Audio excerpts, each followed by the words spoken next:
Continuando con la serie Alabanza. Hoy quiero compartir con el tema la alabanza de la resurrección. Y quiero iniciar con lo que dijo una niña regresando de la iglesia y estando en la mesa del almuerzo con su familia. Todos estaban listos para disfrutar el almuerzo cuando ella dijo: quiero decir algo y les tengo una noticia. Y todos prestaron atención. ¿Qué vas a decir, mi hija? Le dijeron los papás y ella dijo: les tengo una noticia, todos nos vamos a morir.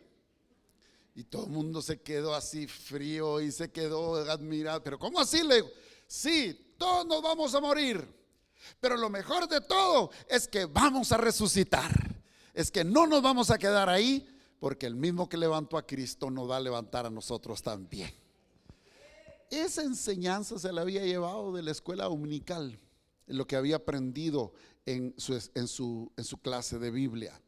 Y es la verdad sobre la cual está cimentado el cristianismo.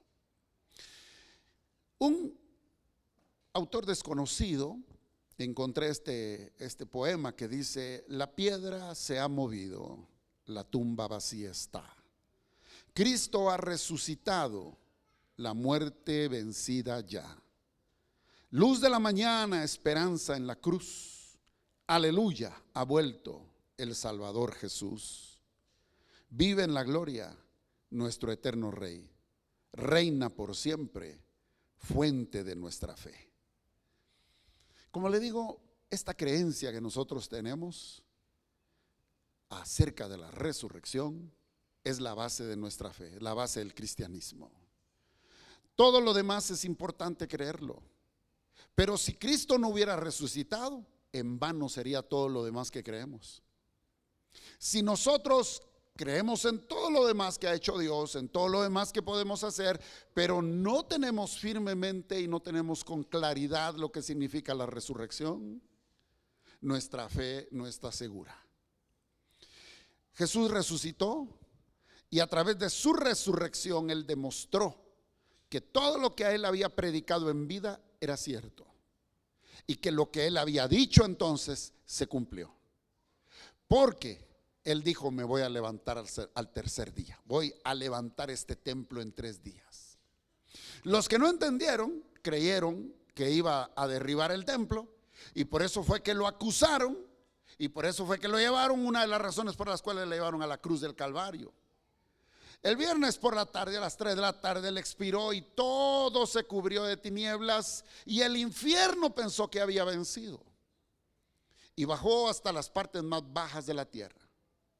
Y dice la escritura que estuvo atado por los dolores de la muerte. Ya no fueron solamente los dolores que Él sufrió al llevar la cruz, al ser castigado, al ser atravesado en su pecho por una lanza, al ser clavado sus manos y sus pies en ese madero, y estar por horas colgando en ese sufrimiento, llevando los pecados en su cuerpo de todo el mundo, llevando el juicio de Dios sobre su alma, a tal punto que Él en un momento dado exclamó diciendo: Dios mío, ¿por qué me has abandonado? Y experimentó algo que nosotros debiésemos haber experimentado y no lo experimentamos: la condenación y el juicio de Dios.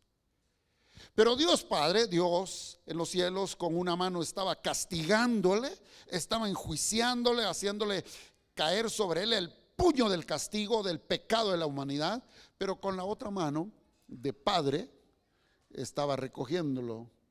Y por eso, a punto de expirar, antes de expirar, Él dijo: Padre, en tus manos encomiendo mi espíritu. Luego de que gritó: consumado es. Pasó el viernes por la tarde noche, el día sábado, que era el día de reposo para los judíos, enterrado. Pero el tercer día, es decir, el día domingo por la mañana, el primer día de la semana, antes del amanecer, algo sucedió. La piedra se removió. Y no fueron los ángeles los que la removieron, fue el poder de Dios. Porque ¿qué es lo que puede detener a Dios, al Dios de la vida?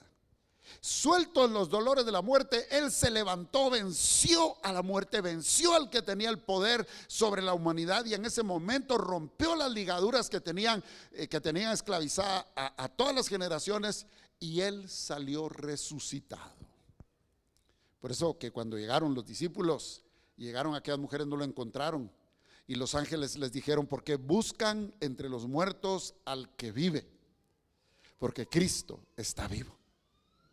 Y ese es el anhelo el día de hoy para todos nosotros, como lo ha sido desde el tiempo de Pablo, cuando él dijo: lo que yo anhelo es vivir en mí, experimentar en mí el poder de su resurrección.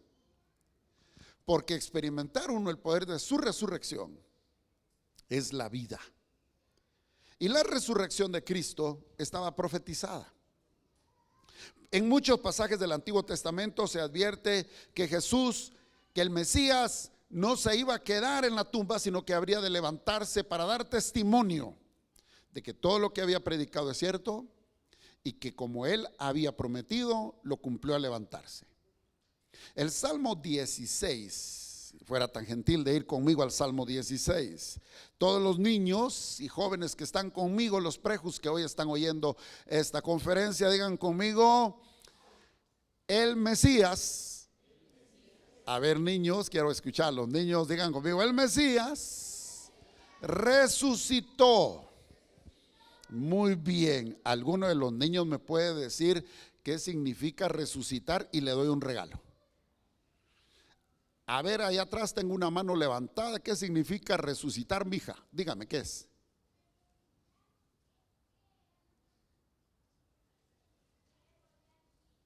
Fíjese que no le oigo. Si alguien ahí es tan gentil de correr con un micrófono, yo le agradezco ahí que le asistan. Gracias. A ver, repita la respuesta, mija. Es para volver a levantarse. Muy bien. ¿Levantarse de dónde, mija? Eso, muy bien. Hay un regalo para ella. Manuel corre ahí para darle regalo, porque todos los niños que estén atentos, todas las niñas que me respondan, van a tener un regalito el día de hoy. Amén. Ok, entonces vivos. Salmos, el libro de los Salmos 16. Salmos 16. Guárdame, oh Dios, porque en ti he confiado. Oh alma mía, dijiste a Jehová: tú eres mi Señor, no hay para mí bien fuera de ti. Para los santos que están en la tierra y para los íntegros es toda mi complacencia. Se multiplicarán los dolores de aquellos que sirven diligentes a otro Dios. No ofreceré yo sus libaciones de sangre, ni en mis labios tomaré sus nombres. Jehová es la porción de mi herencia y de mi copa. Tú sustentas mi suerte. Las cuerdas me cayeron en lugares deleitosos, y es hermosa la heredad que me ha tocado. Bendeciré a Jehová que me aconseja. Aún en las noches me enseña mi conciencia. A Jehová he puesto siempre delante de mí, porque está a mi diestra, no seré conmovido. Se alegró por tanto mi corazón, y se gozó mi alma. Mi carne también reposará confiadamente, porque no dejarás mi alma en el Seol, ni permitirás que tu santo vea corrupción. Me mostrarás la senda de la vida. En tu presencia hay plenitud de gozo, delicias a tu diestra para siempre. Hay tres verdades que podemos ver en este salmo, y son verdades profundas, verdades teológicas, y son fundamentos para nuestra fe. Diga conmigo: seguridad, gozo y victoria. Todos los niños digan conmigo: seguridad, gozo y victoria. A ver, ¿quién de los niños me puede decir qué salmo estamos leyendo? Que levante su mano. ¿Qué salmo estamos leyendo? Aquí adelante levantaron la mano, aquí a quien yo vea. Salmo 16. Muy bien, vamos a darle un regalo para allá a Nazaret. Muy bien. El Salmo 16 y versículo 5 nos habla en primer lugar de la seguridad que tenemos en Dios. Nosotros podemos anhelar tener casa propia, y es bueno tener casa propia. Nosotros podemos anhelar tener activos que nos provean ganancia como un negocio, tener alquileres o tener un patrimonio para dejarle a la familia, y eso hay que procurarlo. Pero la herencia mayor, la más maravillosa herencia y seguridad que tenemos los hijos de Dios, es que Dios es nuestra herencia. No puedo decir lo que es nuestra propiedad porque no somos dueños de Él. Más bien nosotros somos dueños, somos propiedad de Él. Pero en este contexto, al decir mi herencia, Jehová es la porción de mi herencia, está diciendo aquí el salmista: no me pudo tocar mejor cosa. Yo tengo lo mejor que me pudo haber dado nadie. Todo lo que tengo se lo debo a Él. Todo lo que viene de Él es lo máximo. Si en tu caso tu papá tuvo que partir en 2, 3, 4, 5, 6 o 12 pedazos la finca, el terreno, la casa o lo que te pudo haber dejado, de repente no todos están conformes con dónde le quedó, porque aquel está en la esquina, porque aquel le quedó arriba, porque aquel no tiene salida, porque aquel le quedó el agua, porque al otro le quedó el pozo, porque dichoso el que le quedó el sanitario, porque los demás a ver qué van a hacer. Pero al que le quedó mejor el local comercial o le quedó en mejor posición la casa, seguramente dirá: a mí me bendijo mi papá, yo quedé mejor ubicada, yo fui más favorecido. Aquí los que somos de Dios, como el salmista está diciendo: si Dios es mi Dios, Él es mi herencia, y todo lo que tengo, todo lo que reciba, todo lo que me va a venir es de lo mejor. Fui favorecido porque Él es la porción de mi herencia. Estoy seguro, estoy hecho, lo tengo todo, porque si lo tengo a Él, lo tengo todo. Diga conmigo: si lo tengo a Él, lo tengo todo. El versículo 4 contrasta mucho con lo que la seguridad del versículo 5 expresa el salmista.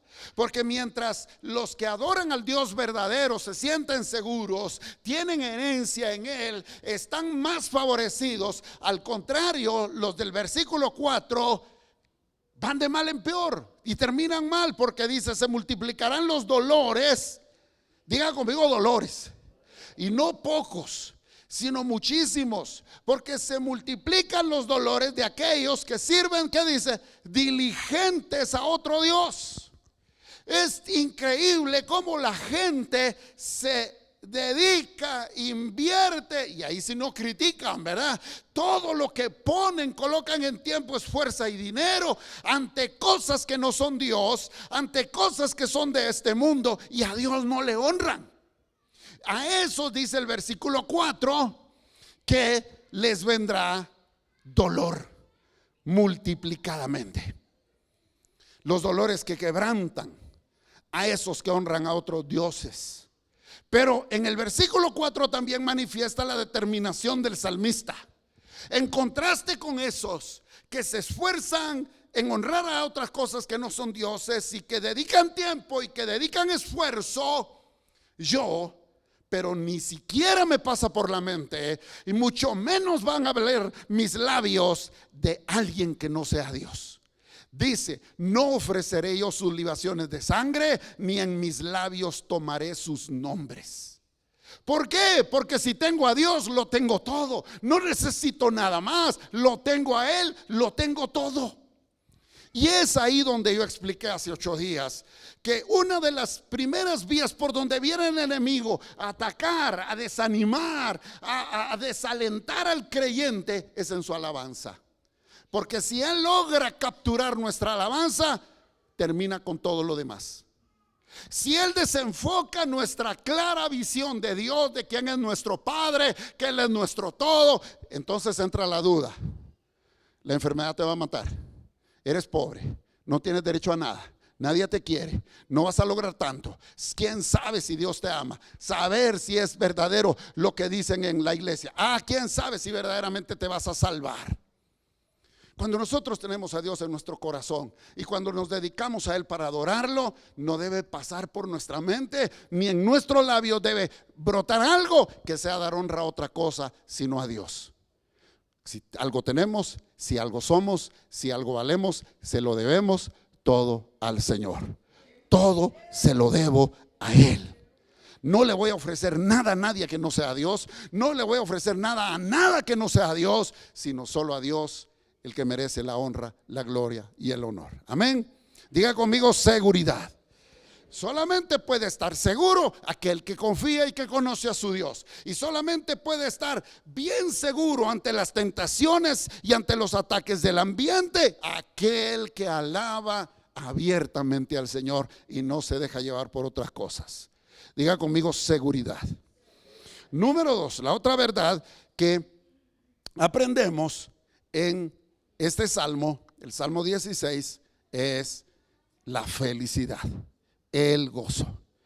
A ver, niños, ¿cuál es la primera verdad que aprendemos en el Salmo 16? Levánteme la mano. La seguridad. Ahí está tu regalo por responder rápidamente. Ya te iba a decir como el profesor aquel de Mentes Sanas. ¿Cómo se llamaba? Así se contesta. ¿Cómo se llamaba él? Rubén Alonso. Alfonso Ramírez. Rubén Alfonso Ramírez. Muy bien, así se contesta. Bien, la segunda verdad del Salmo 16 para que nosotros como cristianos tengamos firme, aparte de la seguridad, es la felicidad. Diga conmigo: felicidad. Salmo 16, 11. El Salmo 16, 11 dice, vamos a ver: me mostrarás la senda de la vida. En tu presencia hay plenitud de gozo, delicias a tu diestra para siempre. Cuando dice plenitud, significa lleno, completo, cabal. Ya no hay lugar, está atoradísimo. Cuando nuestro corazón está en el Señor, nosotros estamos llenos de felicidad. Él es la razón por la que estamos contentos. Él es la razón por la que aún en medio de las situaciones difíciles podemos levantar nuestras manos y decir: bendito sea el Señor. ¿Sabe qué dice el Salmo 34? El Salmo 34 dice: bendeciré al Señor en todo tiempo. Su alabanza estará siempre de continuo en mi boca. Mis amados hermanos, cuando alabamos al Dios verdadero, cuando hablamos con el resucitado, cuando tenemos en nuestro corazón al que murió en la cruz del Calvario, pero no se quedó en la tumba, sino que se levantó de entre los muertos y ahora vive en nuestro corazón, nosotros podemos enfrentar las situaciones más difíciles con un canto en nuestros labios y con una sonrisa que dice: los mejores días están por venir. Hoy quizás siento frío, pero ya viene el calor. Hoy quizás me está lloviendo duro, pero ya viene la temporada seca. Hoy quizás me estoy apretando el cincho, pero bendito Dios, no me va a dar colesterol, ¿verdad? Hoy quizás no tengo todo lo que quisiera, pero gracias a Dios por mi familia. Hoy de repente no estoy viviendo en casa propia, pero bendigo al hombre, a la mujer que me está dando esta casa en alquiler, y Dios bendiga a su familia. Pero un día voy a tener casa propia. Aunque estemos pasando aún en medio de una situación difícil de enfermedad y en medio del dolor, en medio del sufrimiento, lo único que puede salir de la boca es un ay. Nosotros lo podemos convertir en ay, aleluya. ¿Cuántos dicen conmigo aleluya? Porque seguramente algo le duele, algo le ha dolido, algo ha padecido en algún momento. Entonces, en lugar de batalear contra las circunstancias, en lugar de echarle la culpa a alguien más, en lugar de rematar con quien no debe, en lugar de eso, levanta sus manos y dice: Señor, en medio del dolor, yo bendigo tu nombre. Y Señor, si de esta me levantas, bendigo tu nombre. Si no me levantas, bendigo tu nombre. Si me sanas, bendigo tu nombre. Si me llevas contigo, bendigo tu nombre. Porque no voy a mencionar que me voy a morir, voy a mencionar que me voy con Él. Porque para mí el vivir es Cristo y el irme con Él es ganancia.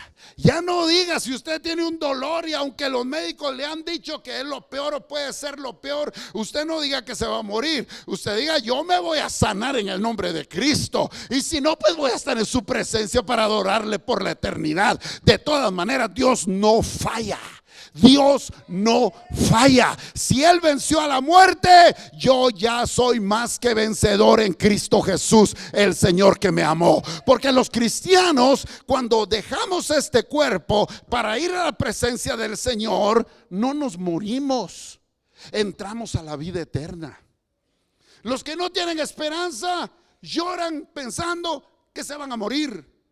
Los que no tienen a Cristo en su corazón tienen razón en llorar, porque no solamente morirán en el cuerpo, sino morirán para siempre en el infierno. Pero los que tenemos a Cristo, aunque dejemos este cuerpo aquí, nuestra alma, nuestro espíritu se va con el Señor para estar con Él por la eternidad. Y cuando volvamos, cuando regresemos con Él, nos levantaremos con un cuerpo nuevo, resucitado. Para mí el vivir es Cristo y el irme con Él es ganancia. Amén. Número 1, seguridad. Número 2, felicidad y gozo. A ver, niños, niñas de este lado, ¿quién me puede responder cuál es la segunda seguridad? ¿Cuál es la segunda verdad que nos da el Salmo 16? A ver, Lilian, ¿cuál es la segunda? ¿Ah? Gozo.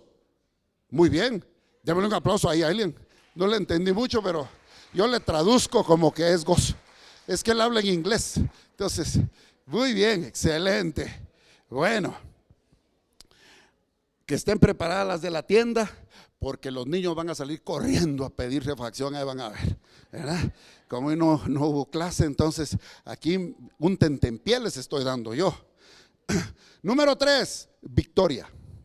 Diga conmigo: seguridad, felicidad y victoria. La resurrección de Cristo nos ofrece esas tres verdades. Desde el Salmo 16, el salmista David está hablando de la seguridad que había en su corazón por el que habría de venir, porque no estaba hablando de él. El apóstol Pablo lo dijo, y el apóstol Pedro también lo mencionó en el Nuevo Testamento, que este salmo no se refería a David, aunque él lo estaba escribiendo, aunque él estaba diciendo: no me vas a dejar en el sepulcro, no voy a haber corrupción, sino que tú me levantarás. El apóstol Pedro, el apóstol Pablo enseñan en el Nuevo Testamento que no es David el que está escribiendo acerca de él mismo, sino que está dando una profecía sobre Jesús. Porque David se murió, pero los restos de David todavía siguen en el sepulcro. Pero Jesús, que es de la semilla, que es de la simiente, que es del linaje de David, Él murió en la cruz del Calvario y al tercer día resucitó y se levantó. A ver, niños, ¿al qué día se levantó Jesús de la tumba?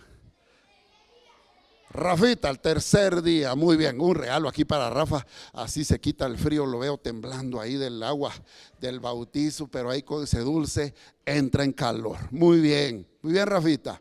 Vamos a leer el versículo 10. Salmos 16, versículo 10. Diga conmigo: victoria sobre la muerte. Y leemos el Salmo 16, 10. Dice: porque no dejarás mi alma en el Seol, ni permitirás que tu santo vea corrupción. Aquí hay varias cosas importantes que aprender. En primer lugar, cuando uno se muere, la conciencia sigue existiendo. Es decir, cuando uno pasa de esta vida material a la inmaterial, la razón, la conciencia sigue activa. Porque dice ahí: no dejarás mi alma. Es decir, la parte intangible, el alma, el espíritu, el raciocinio, el recuerdo, la conciencia, el pensamiento, la voluntad, siguen activas. Y aquí el salmista está diciendo, adelantando la experiencia de Cristo, dice: no dejarás mi alma en el Seol. El Seol es el ámbito de los muertos. El Seol es la dimensión donde están todos los que van de esta vida a esa vida, a la vida eterna.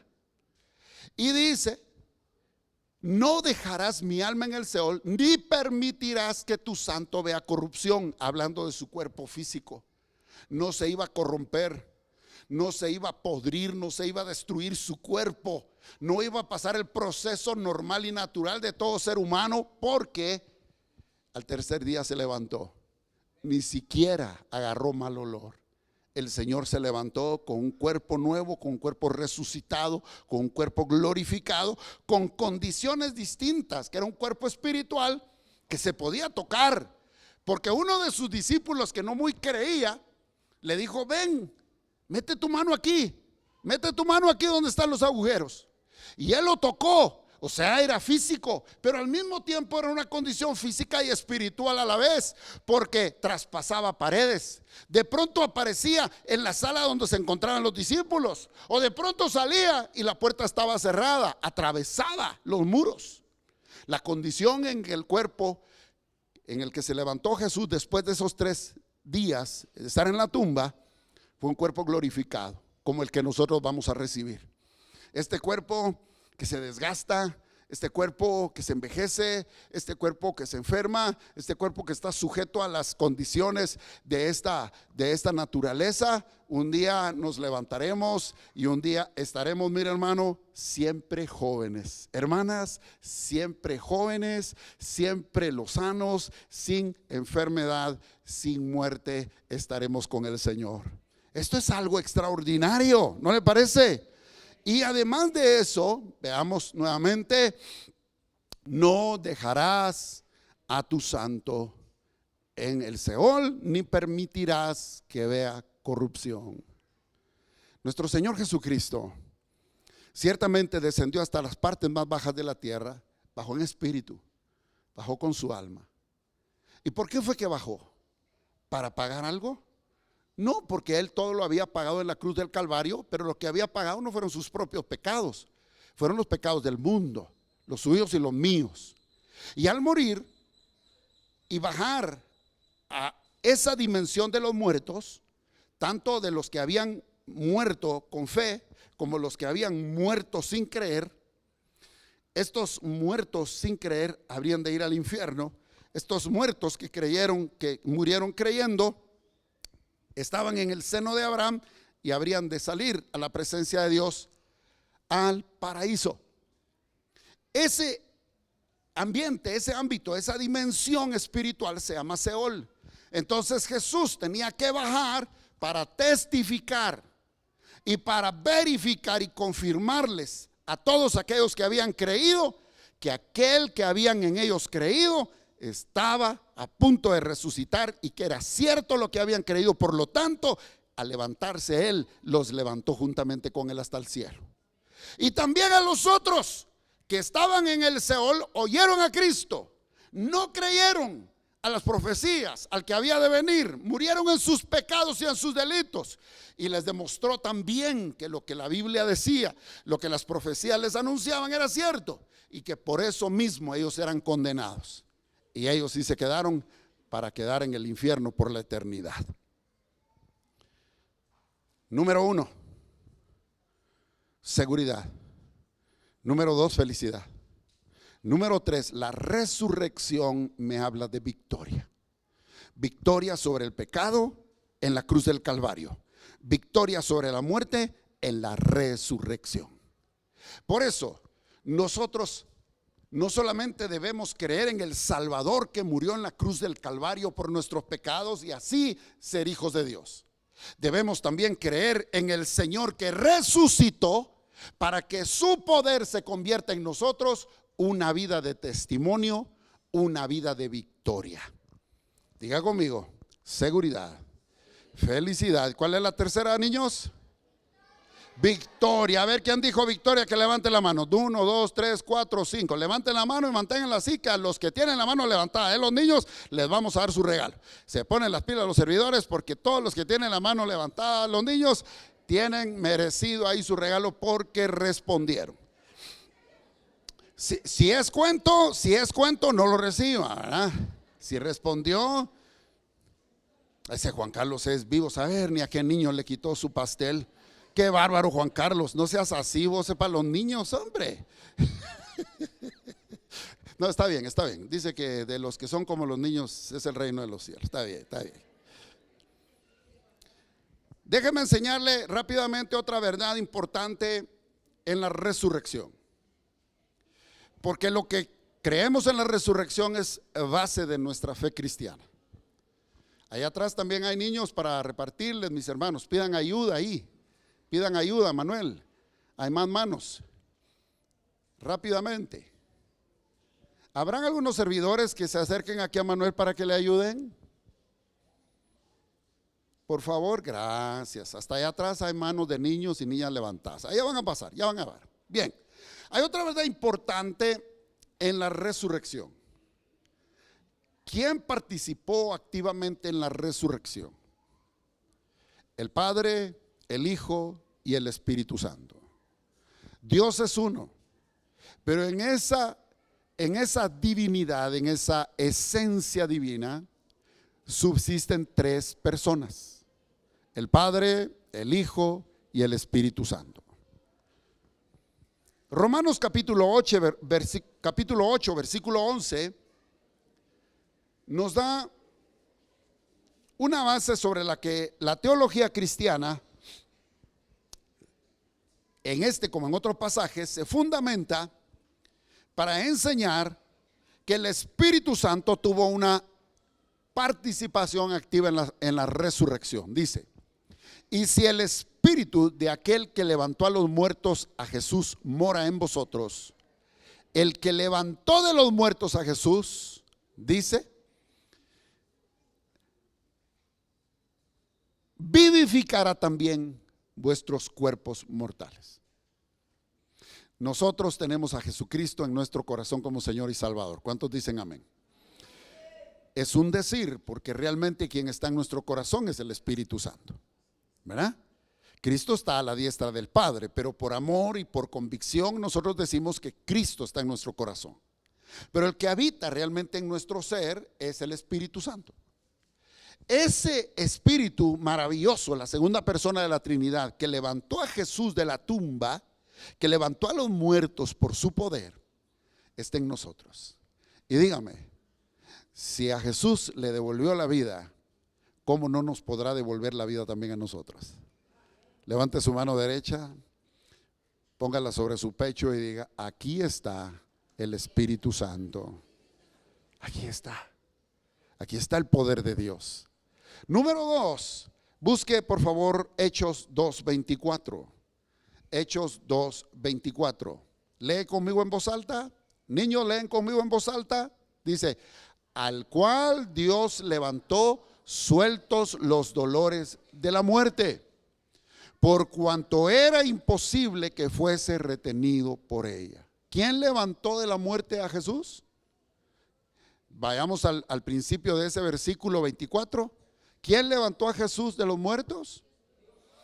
Dios. Dios Padre. Este pasaje también nos enseña que se le atribuye al Padre la resurrección de Jesucristo. ¿Fue el Espíritu Santo? Sí. ¿Fue el Padre? También.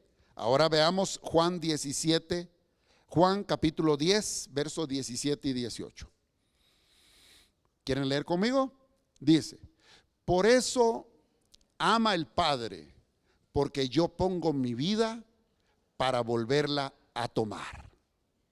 Nadie me la quita, sino que yo de mí mismo la pongo. Tengo poder para ponerla y tengo poder, ¿para qué dice? Para volverla a tomar. ¿Quién está hablando ahí, niños? A ver, ¿quién puso atención? ¿Quién está hablando en este pasaje?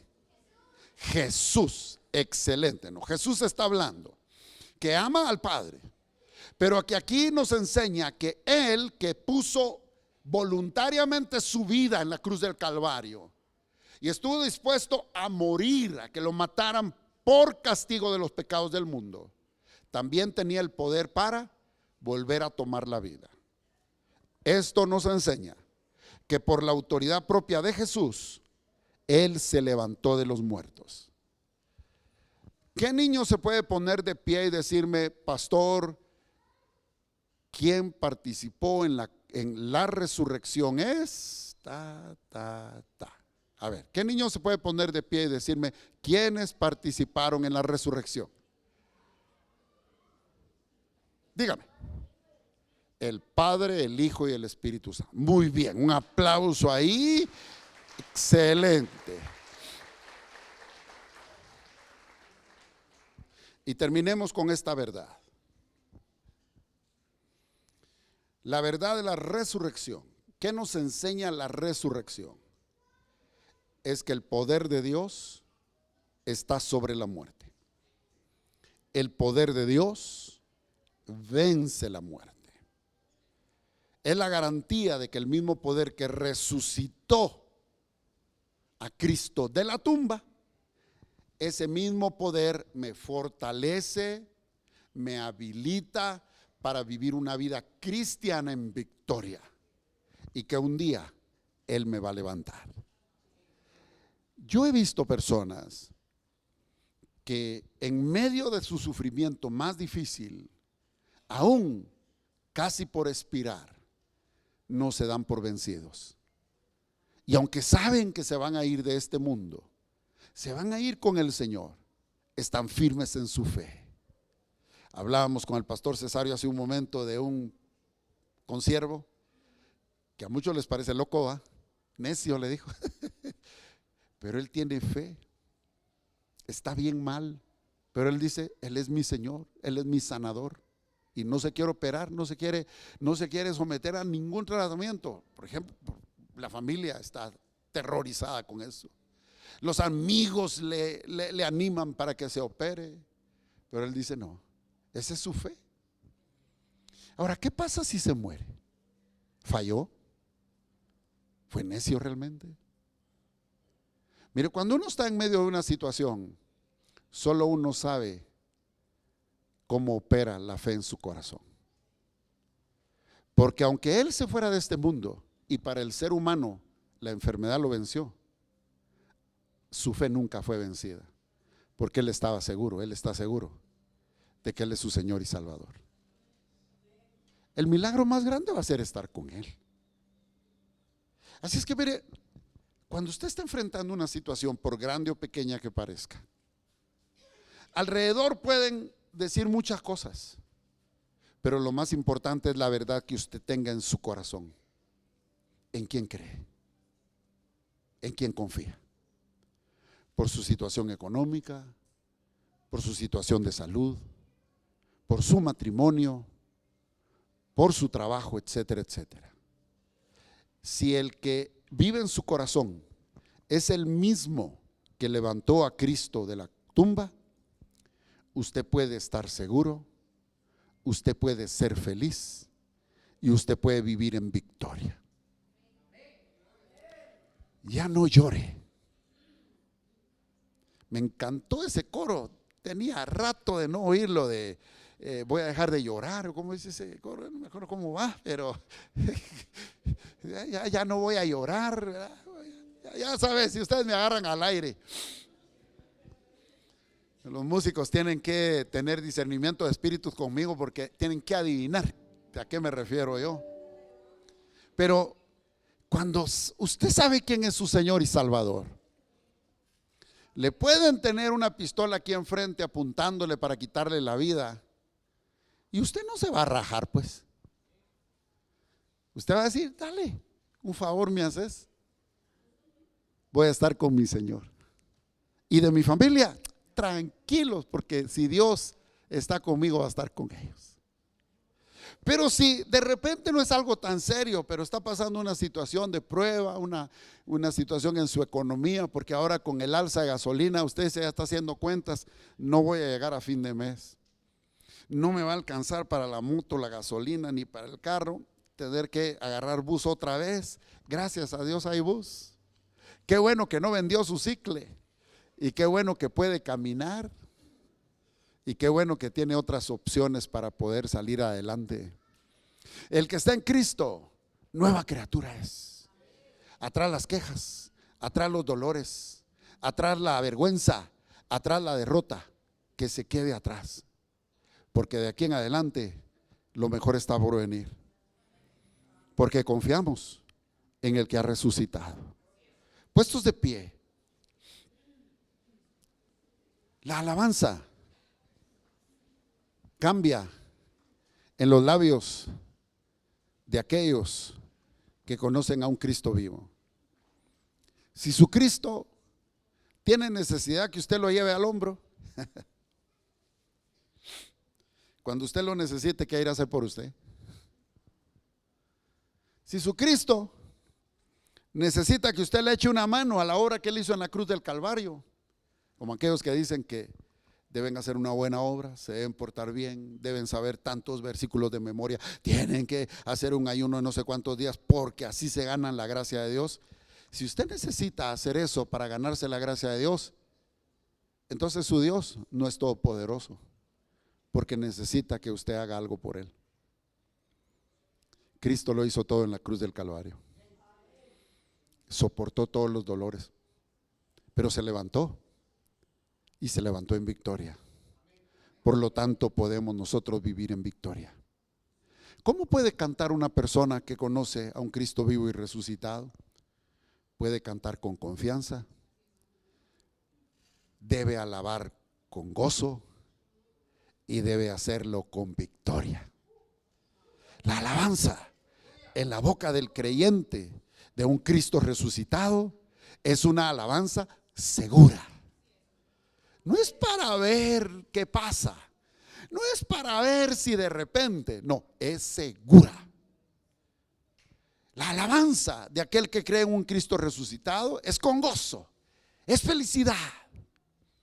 Cuando Raquel fue conquistada por Jacob, Lea, se la metieron por Raquel, tuvo 4 hijos. El primer hijo, Rubén. El segundo, Simeón. El tercero, Leví. Y cada uno de estos hijos se los daba a Jacob para ver si de esa manera él la quería, para ver si de esa manera ganaba su aceptación, porque él estaba enamorado de su hermana, de Raquel, la que le había ofrecido Labán. Pero esta mujer, cuando nació su 4.º hijo, entendió que no era en su marido que iba a obtener su felicidad, no era de sus hijos quien iba a obtener su realización, que no era haciendo cosas para satisfacer a medio mundo que la iba a hacer feliz. Por eso al 4.º hijo le puso por nombre Judá, que significa alabanza. Al 4.º hijo ella se dio cuenta y dijo: no, yo voy a alabar a Dios, porque de ahí viene mi satisfacción, de Él viene mi felicidad, de Él viene mi realización. Mi hermano, mi hermana, has pasado toda la vida tratando de ganarte el afecto de tu marido, el afecto de tu esposa, la calificación de tus hermanos, el buen calificativo de tus hijos, la realización en la vida. Alaba a Dios, porque en Él está tu seguridad, en Él está tu alegría y en Él está tu victoria. Alaba a Dios, alaba a Dios, alaba a Dios.